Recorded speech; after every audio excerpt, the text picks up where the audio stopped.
compartilhar uma parte do que nós fazemos lá no Einstein. Eu sou cardiologista, cuido do escritório de gestão de valor desde 2017. Nós começamos o escritório em fevereiro. E a ideia hoje é compartilhar um pouco da trajetória que eu chamo de a jornada de valor do Einstein. Essa jornada tem várias etapas. Ela começa, sem dúvida, com as certificações e as acreditações, porque é necessário que se revisem os processos, que se busque qualidade por meio, inicialmente, de processos já bem padronizados, como as acreditações trazem, e, na sequência, começar a olhar um pouco mais para a eficiência, é onde entra todo o programa de Lean e melhoria contínua, mas não pode parar aí. Nós precisamos buscar valor.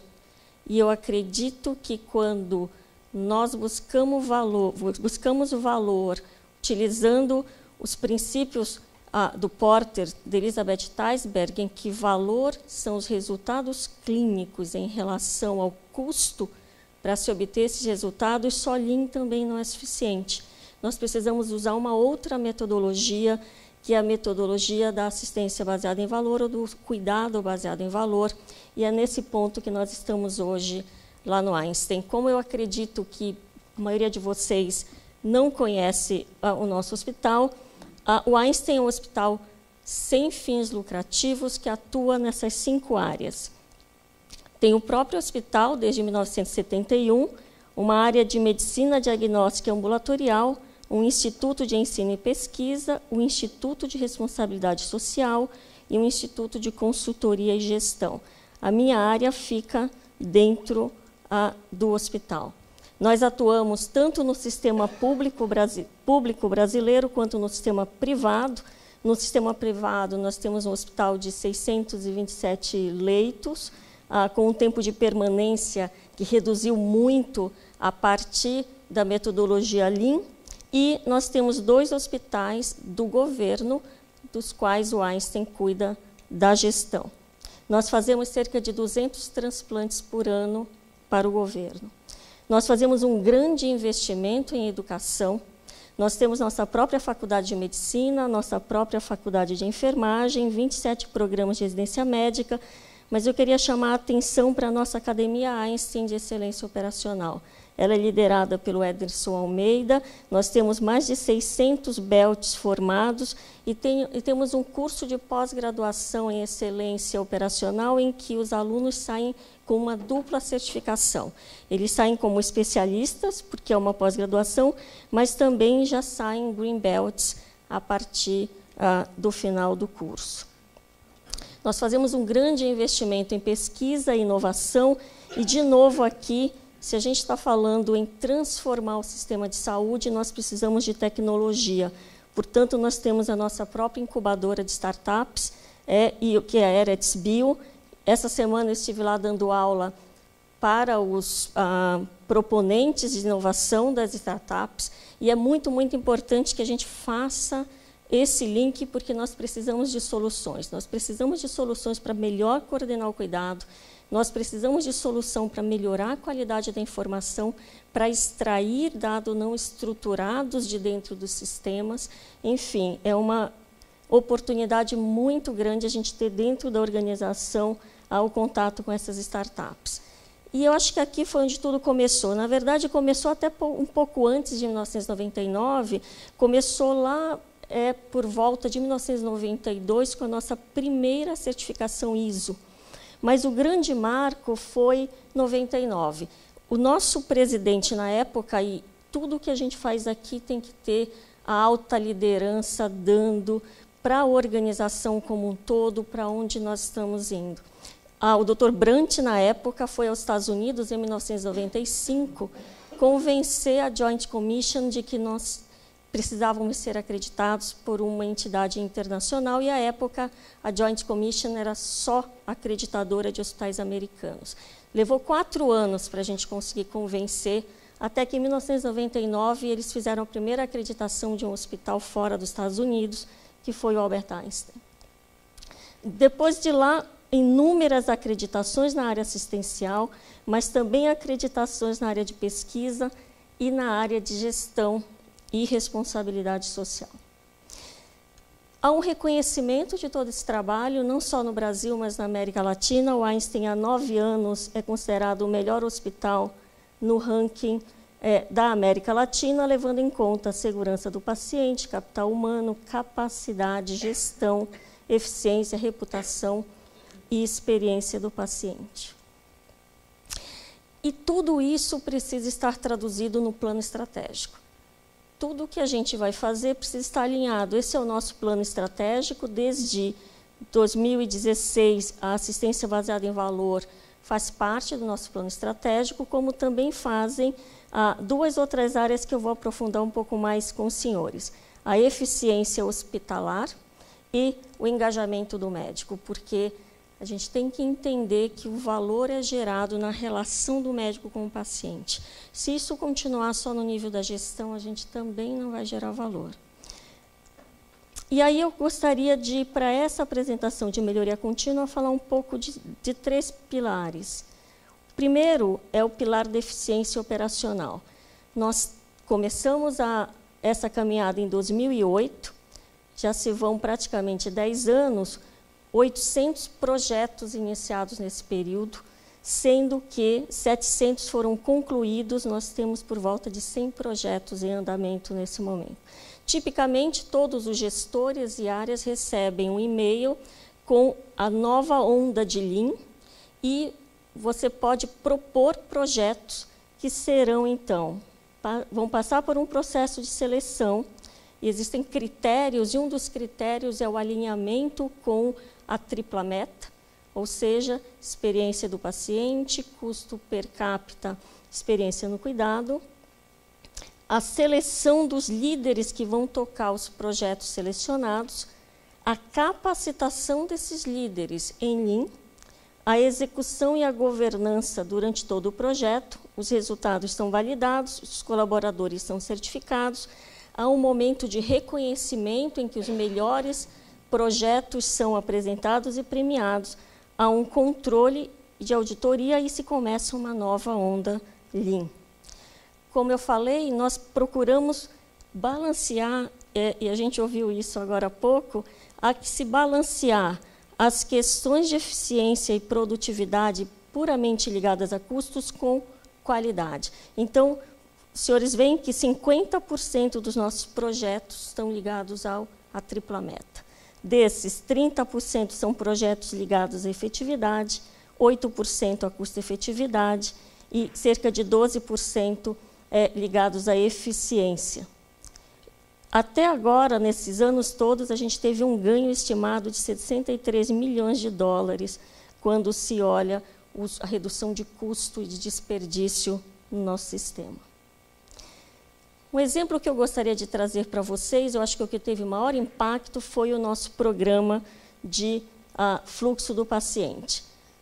Como todo projeto Lean, começa-se medindo os macrofluxos, as diversas formas do paciente vir ao hospital, seja pelo agendamento cirúrgico, agendamento clínico, o nosso serviço de urgência ou atendimento obstétrico, e depois olhando cada uma dessas unidades de forma que a gente consiga entender onde estão os gargalos e as oportunidades de melhoria e redução de desperdício.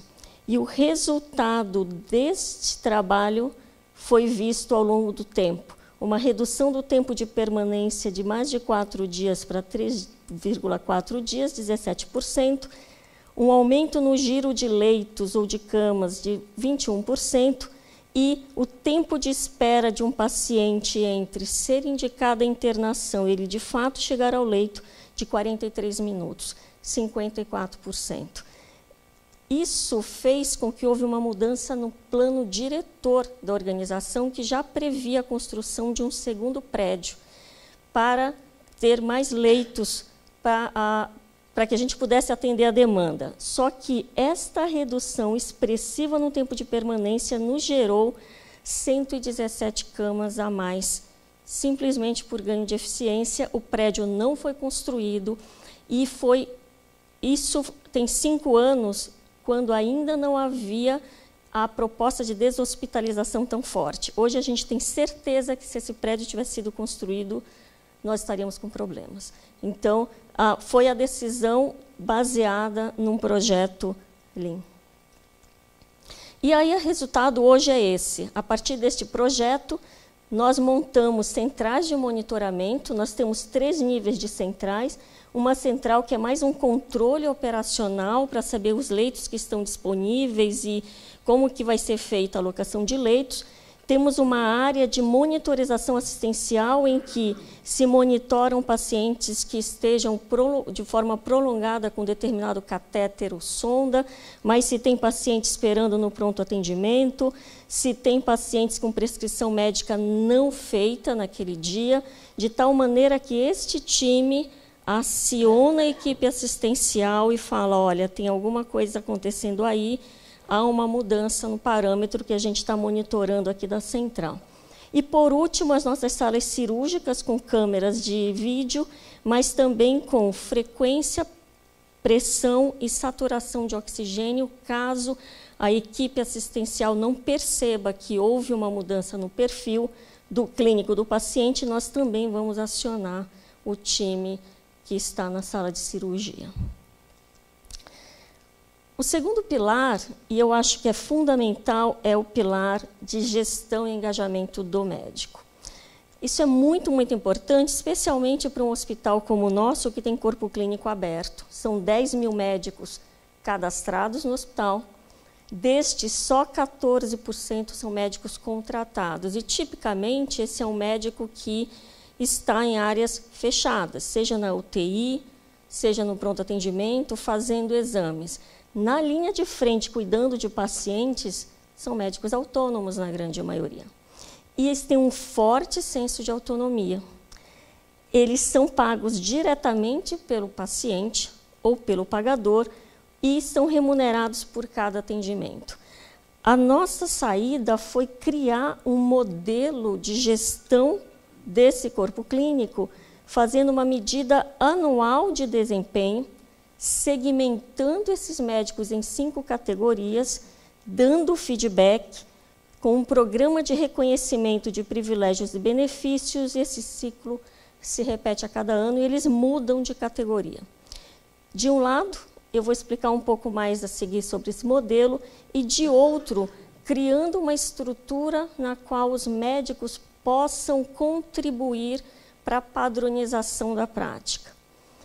Esses são os grupos médico-assistenciais, tem uma publicação na Harvard Business Review. Aqui é o nosso presidente, Dr. Sidney, que começou isso em 2013, quando ainda não era presidente do Einstein, era presidente do Conselho de Qualidade.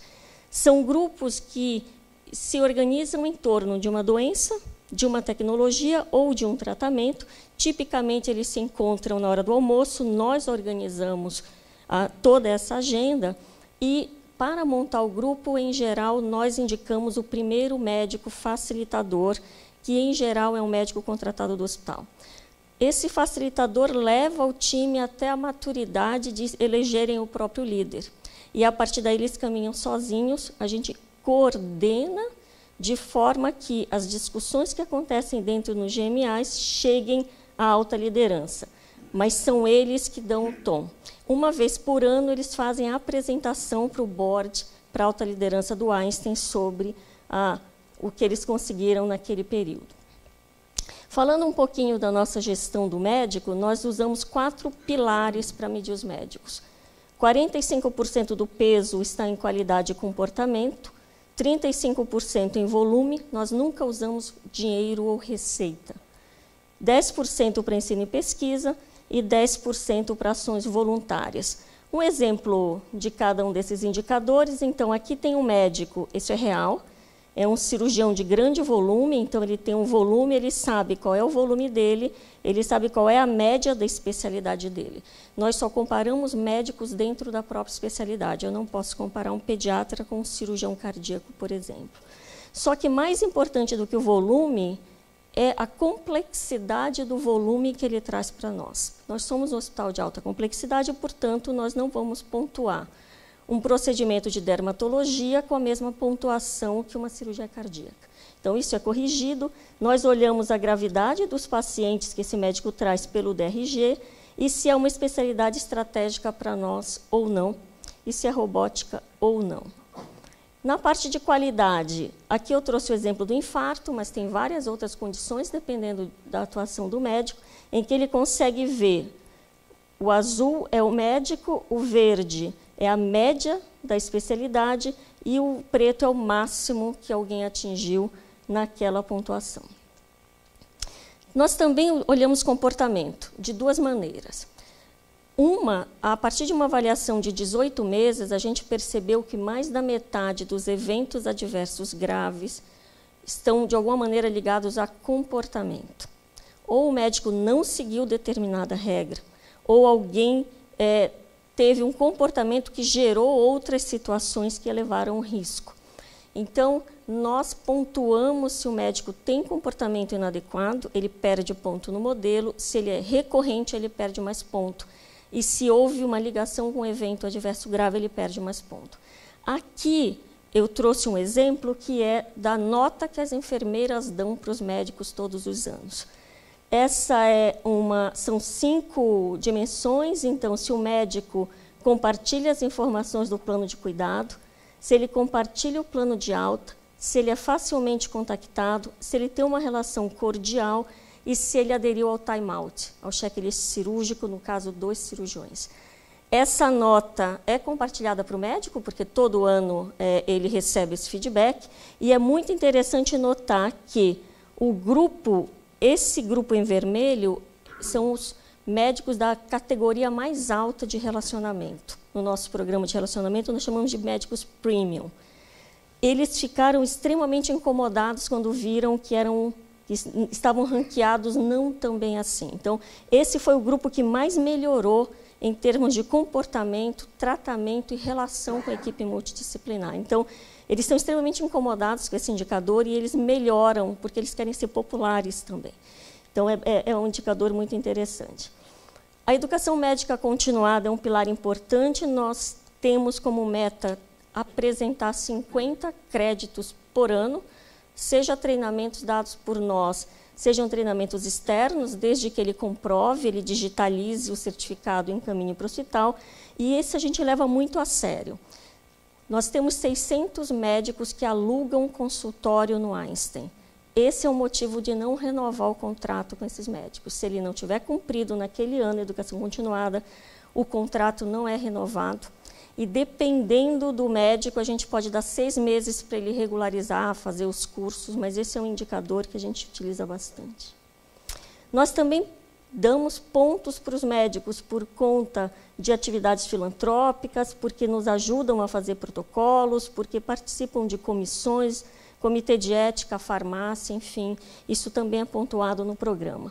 E o final é essa pirâmide, em que os 10 de melhor performance, desconfigurou um pouco porque eu trabalhei no MEC, mas os 10 médicos de melhor performance são os top premium, 370 premium, 1.000 são na categoria advance, depois vem os evolution e os special. Tipicamente, um médico jovem entra aqui e leva 8 anos para chegar no topo. Nós podemos acelerar a carreira se o médico é um talento e a gente entende que ele vai contribuir de uma forma diferenciada para a organização e encurtar para 6 anos. Nós vamos fazendo com que ele participe de atividades e aí, dependendo da resposta, ele pode ter a carreira acelerada ou não. 1.400 médicos estão aqui e eles respondem por 80% das nossas internações e 70% das nossas cirurgias, é quase um Pareto. Eles conhecem, eles sabem onde eles estão, eles recebem uma carta e eles sabem que os benefícios que estão ligados em receberem pacientes do hospital, carreira, participação no GMAs, privilégios e descontos no aluguel do consultório estão totalmente atrelados ao posicionamento deles nesse modelo. Os grupos médicos assistenciais, então, aqui nós temos vários, os médicos se organizam dentro desses grupos. Nós temos mais de 1.000 médicos participando e 500 outros profissionais. e mais de 300 ações que vieram a partir daí. Eu trouxe um único exemplo, porque o tempo é curto, mas eu acho que ele é muito marcante. Nós tínhamos um problema.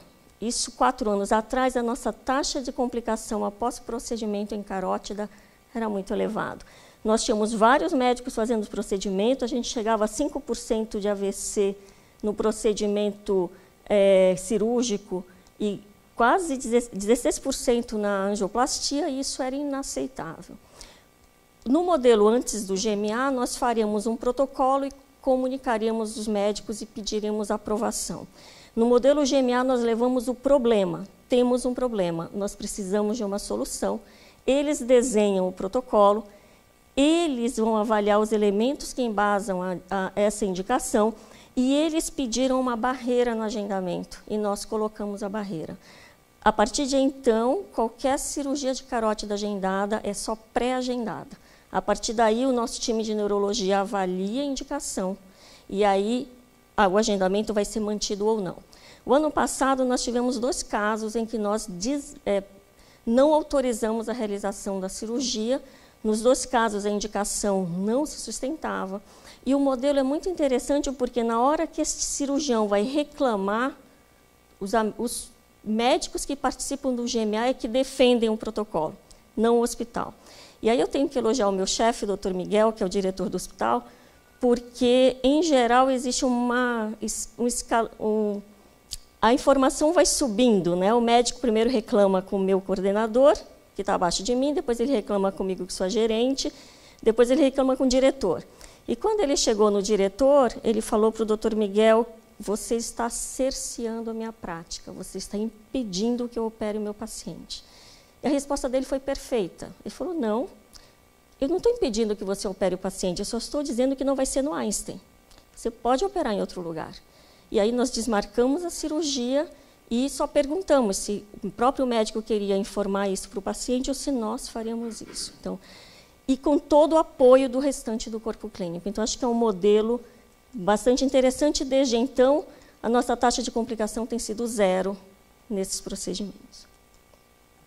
O último ponto, acho que eu preciso acelerar um pouquinho, é onde eu trabalho hoje, que é assistência baseada em valor. Nós montamos o escritório de gestão de valor, então, em 2017, tem uma publicação na Value in Health sobre a nossa experiência inicial, mas a grande missão é difundir os conceitos de valor no nosso sistema e adaptar a agenda de valor para o contexto do Einstein. O VMO, então, responde para a diretoria do hospital, que responde para o CEO e presidente, mas nós temos um comitê que se reúne, formado pelo presidente, CEO e os principais diretores, e nós sentamos uma vez por mês para discutir estratégia. Nós temos 3 áreas dentro do VMO, uma área de Data Analytics, uma área de codificação e uma área de resultados clínicos, que nós chamamos de desfechos. E o primeiro passo foi tentar adaptar a proposta do Porter, que diz que nós precisamos nos organizar em torno de condições clínicas, criar unidades de prática integrada, a partir daí medir custo e resultado clínico, mover para um modelo de remuneração baseado em valor, integrar e expandir.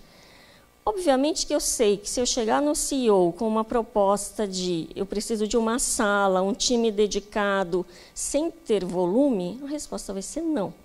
Então, o que nós optamos por fazer foi onde que nós já medimos resultados clínicos e onde eu sei que nós somos bons.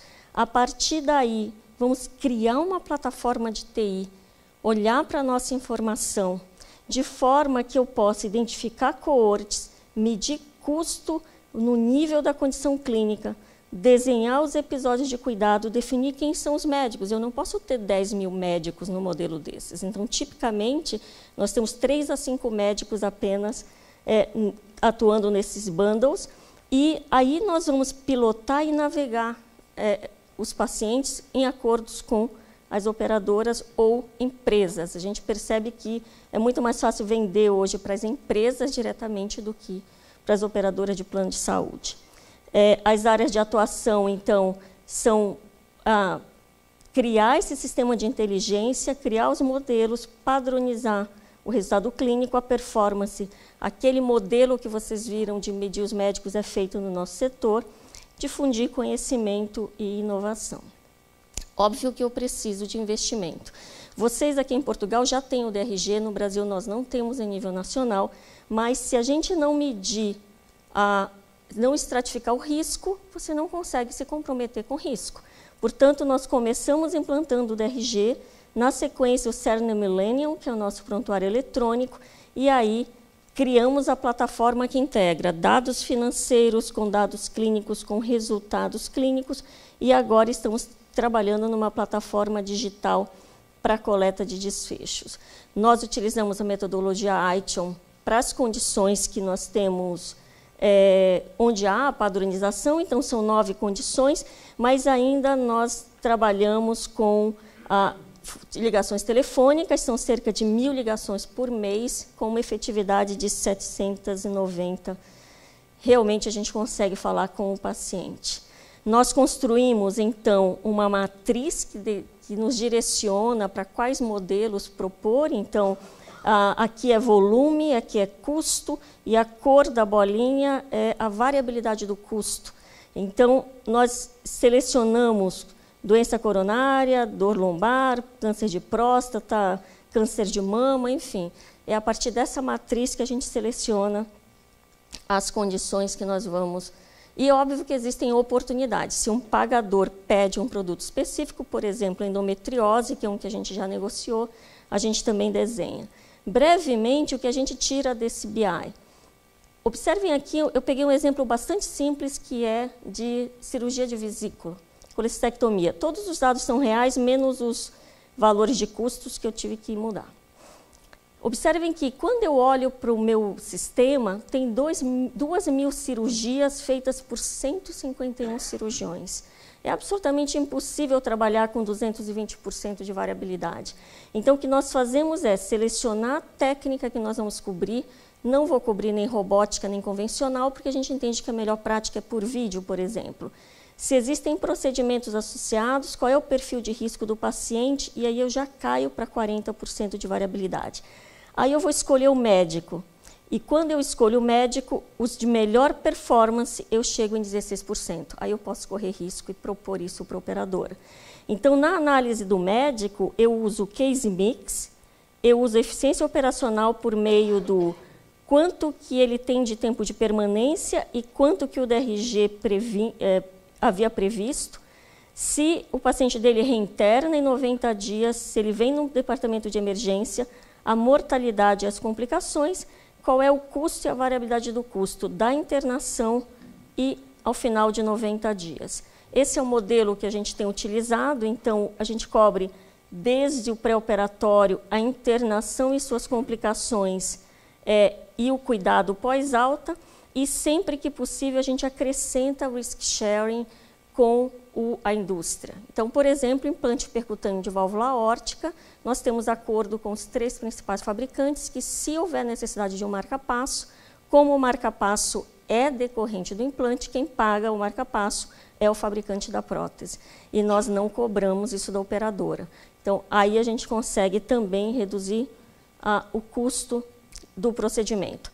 A partir daí, nós desenhamos 10 produtos, e o primeiro que nós negociamos foi o da endometriose, que roda com fluxo de coleta de informações, navegação do paciente e reuniões formais e periódicas com o time. Só 3 médicos entraram neste modelo, os 3 de melhor performance que estão rodando. A gente entende que precisa difundir o conhecimento e precisa começar na faculdade de medicina. Então, a gente já dá aula de valor para os alunos a partir do 3º ano, além do MBA, e na Eretz Bio, como eu falei, para nós é um celeiro importante de inovação. Para finalizar, a gente perguntou para os nossos médicos o que eles achavam, o que eles acham de valor. 1.000 médicos responderam à pesquisa e, para nossa surpresa, 67%, embora não conheçam a fórmula do Porter, eles sabem que são os resultados clínicos que importam para o paciente em relação aos custos. E nós perguntamos por que a gente está discutindo esse assunto. E a grande maioria entende que há uma escalada de custos. eles entendem que as estratégias que vão melhorar o sistema de saúde têm que ver com medir desfecho, mas também tem que ver com a maior participação dos médicos nas decisões. Perguntamos se eles estão satisfeitos com a forma como eles são remunerados. Boa parte deles falou que estava satisfeita, mas que gostaria de ouvir alternativas. É interessante que a última pergunta era: você está disposto a participar disso junto com o hospital, oferecer garantia e ter um honorário pré-definido? Só 3% falaram que não.